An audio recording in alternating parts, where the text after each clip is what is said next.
नमस्ते दोस्तों। For study के नेक्स्ट पार्ट में आज हम बात करेंगे कैंडलस्टिक्स पैटर्न्स की। अगर कैंडल समझ आ गई तो आप चार्ट आराम से पढ़ पाओगे बिना किसी झंझट के। तो कैंडलस्टिक्स होती क्या है, शुरू करते हैं इस वीडियो को। तो कैंडलस्टिक्स होती क्या है? कैंडलस्टिक्स एक प्राइस की स्टोरी बताती है। कैंडलस्टिक्स में चार चीजें होती हैं: opening price, closing price, high price और लो प्राइस। ग्रीन कैंडल का मतलब होगा कि प्राइस ऊपर गया और रेड कैंडल का मतलब होगा कि प्राइस नीचे आया। अब कैंडल के स्ट्रक्चर की बात करते हैं। तो कैंडल के बीच का मोटा पार्ट बॉडी होता है। ऊपर और नीचे की लाइंस को विक या शेडो का कहते हैं।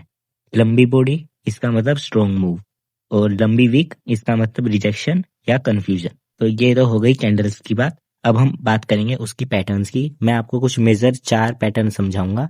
तो पहले हम बात करेंगे डोजी पैटर्न की। ये पैटर्न तब बनता है जब ओपनिंग और क्लोजिंग ऑलमोस्ट सेम होती है। इसका मतलब है कि मार्केट अभी कंफ्यूज्ड है, इस दौरान आप कोई ट्रेड मत लो।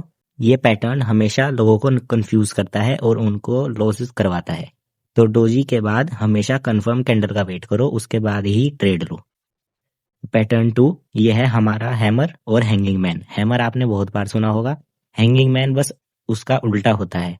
तो हैमर कैंडल के नीचे का विक लंबी होती है और बॉडी छोटी होती है। ये ऑलमोस्ट डाउन ट्रेंड के एंड पर मिलता है। इसका मतलब ये आपको एक हिंट प्रोवाइड करता है कि मार्केट यहाँ से शायद ऊपर जा सकता है या जाना चाहता है। सेम शेप अगर आप अप ट्रेंड में देखते हो तो इसका मतलब होगा कि ये एक सिग्नल वार्निंग है कि मार्केट यहाँ से नीचे गिर सकता है।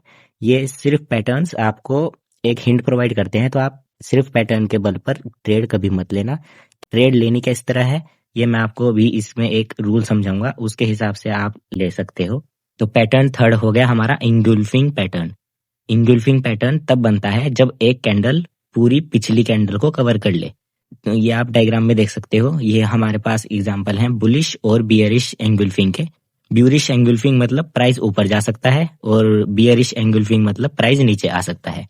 ये स्ट्रॉन्ग रिवर्सल सिग्नल होते हैं, इसलिए आप इस पैटर्न को ज्यादा अहमियत दें ना कि हैमर को। और अब हम पैटर्न 4 में समझेंगे शूटिंग स्टार को।